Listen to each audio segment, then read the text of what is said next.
Infection control society آپ کی صحت کے بارے میں آپ کی آگاہی اور اویئرنیس کے لیے مضامین آپ کی سماعت کے لیے پریزنٹ کرتی ہے۔ اچھی صحت کے لیے منہ کی صفائی کا خیال رکھنا بہت ضروری ہے۔ اس مضمون کو ہم آپ کو سنانا چاہیں گے جو کہ اخبار جہاں میں شائع ہوا۔ ہم اسے استفادہ کرتے ہوئے اپنے سامعین کو اس کی ڈیٹیل بتانا چاہتے ہیں۔ جسم کا صدر دروازہ منہ ہے۔ ہم جو بھی چیزیں کھاتے پیتے ہیں وہ منہ کے راستے ہی اگلی منزل کی طرف روانہ ہوتی ہیں۔ اس لیے پورے جسم کی تندرستی کے لیے منہ کی صحت لازمی ہے۔ بالالفاظ دیگر، دانتوں اور مسوڑوں کو صحت مند رکھے بغیر آپ تندرستی کا تصور بھی نہیں کر سکتے۔ منہ کی صحت کی حفاظت کے لیے ماہرین نے 5 اہم چیزوں کی طرف توجہ دلائی ہے جن پر عمل کرنا آپ کے لیے بھی مفید ہوگا۔ برقی ٹوتھ برش آزمائیے۔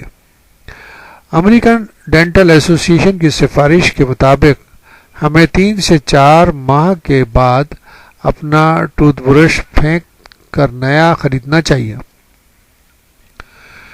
فرمونٹ کیلیفورنیا کے ڈینٹسٹ روچی نار کا کہنا ہے کہ دانتوں کی صحت کے حوالے سے برشنگ اور فلاسنگ کا متبادل کچھ نہیں ہو سکتا، لیکن دانتوں کو برش کرنے اور دھاگے کی مدد سے اس کی صفائی کرنے کا صحیح طریقہ جاننا بھی بہت ضروری ہے۔ ڈاکٹر سہوتا کے مطابق بعض افراد دانتوں کے برش کرتے وقت بڑی محنت کرتے ہیں، کچھ ایسے بھی ہیں جو خانہ پوری کے لیے برش کرتے ہیں۔ یہ دونوں رویے نامناسب ہیں۔ انہوں نے بتایا کہ بہت سختی کے ساتھ برش کرنے سے دانتوں کی اوپری انامل کی تہہ گھس جاتی ہے۔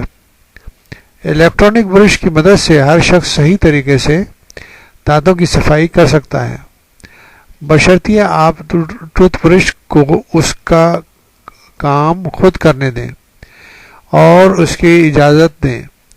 الیکٹرانک ٹوتھ برش اپنے طور پر حرکت کرتا ہے، اس لیے اس کے ساتھ آپ کو نرم روی کا طریقہ اختیار کرنا پڑے گا تاکہ اس کے ریشے اپنا کام بحسن خوبی انجام دے سکیں۔ وہ اس بات کی سفارش کرتی ہیں کہ برقی ٹوتھ برش کی آہستگی کے ساتھ کسی دباؤ کے بغیر دانتوں کے ایک طرف سے دوسری طرف حرکت دی جائے۔ اگر آپ اس سے اپنا زور آزمائیں گے تو اس کا مقصد فوت ہو جائے گا۔ میٹھی اشیاء سے گریز۔ ڈاکٹر روچی سہوتا کہتی ہیں کہ متوازن غذا کھانا لازماً بہت اہم ہے، لیکن اس سے زیادہ اہم بات یہ ہے کہ کھانوں کے درمیانی وقفے میں بار بار میٹھی چیزوں سے پرہیز کیا جائے۔ وجہ اس کی یہ ہے کہ کھانے کے دوران جب ہم غذا چباتے ہیں تو اس سے منہ میں تھوک بنتا ہے اور اس کی مقدار اتنی زیادہ ہوتی ہے کہ وہ اپنے ساتھ مٹھاس اور ان جراثیموں کو باہر لے جاتی ہے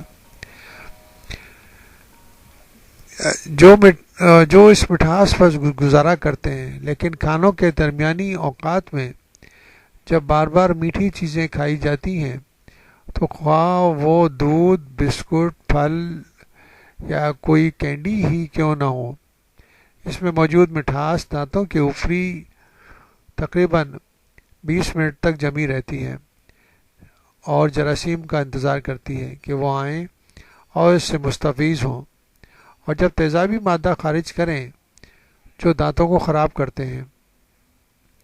اگر آپ کھانوں کے درمیان بار بار کچھ میٹھا کھانے کی عادی ہیں تو یہ جراثیم مسلسل آپ کے دانتوں سے چپکے رہیں گے اور دانتوں کو زیادہ نقصان پہنچائیں گے کیونکہ وہ وہیں موجود رہتے ہیں۔ لیکن جب ایک بار آپ بھرپور کھانا کھاتے ہیں تو اس سے اتنا تھوک بن جاتا ہے کہ غذا کے ساتھ جراثیم بھی نیچے چلے جاتے ہیں۔ ڈسپوزیبل منی ٹوتھ برش۔ اگر ہم حقیقت پسندگی سے کام لیں تو سچی بات یہ ہے کہ ہم میں سے بہت لوگوں کے پاس اتنا وقت ہی نہیں کہ وہ ماہر امراض دنداں کے مشوروں کے مطابق ہر کھانے کے بعد اپنے دانت برش کر سکیں۔ اس لیے اب کم از کم دن میں 2 بار برشنگ کی سفارش کی جاتی ہے۔ تاہم کچھ عرصے سے بازاروں میں ایک نیا چھوٹے سائز کا سفری ڈسپوزیبل مخصوص وائپ ٹوتھ برش بھی دستیاب ہے، جسے آپ ایک بار استعمال کرنے کے بعد پھینک سکتے ہیں۔ یہ چھوٹے ٹوتھ برش دانتوں کے درمیان پھنسے ہوئے غذائی ریشے نکالنے کے علاوہ آپ کے منہ کو خوشبو سے بھی بھر سکتے ہیں، کیونکہ اس پر پیسٹ کے ساتھ بریتھ فریشنرز بھی لگا ہوتا ہے، اور ایک سرے پر موجود نرم خلال بھی دانتوں کے درمیان پھنسے ہوئے قسم کے غذائی ریشوں کو بآسانی صفائی کرتی ہے۔ اس قسم کے منی ٹوتھ برش کے استعمال کے دوران پانی کی ضرورت بھی نہیں ہوتی، صرف برش کریں اور خلال کریں اور تازہ دم ہو جائیں۔ چیوگم کم کھائیں۔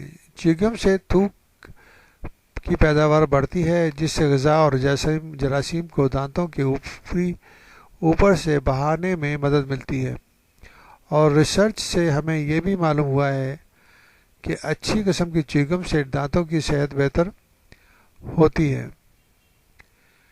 ظاہر ہے کہ اس مقصد کو حاصل کرنے کے لیے ایسی چیوگم مناسب ہے جس میں شکر شامل نہ ہو۔ اگر آپ کو ایسی چیوگم مل جائے جس میں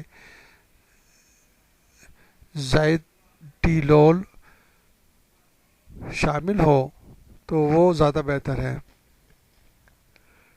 کیونکہ یہ متبادل مٹھاس جراثیم کو اپنی طرف اس طرح راغب نہیں کرتی جس طرح وہ شکر کو راغب کرتی ہیں۔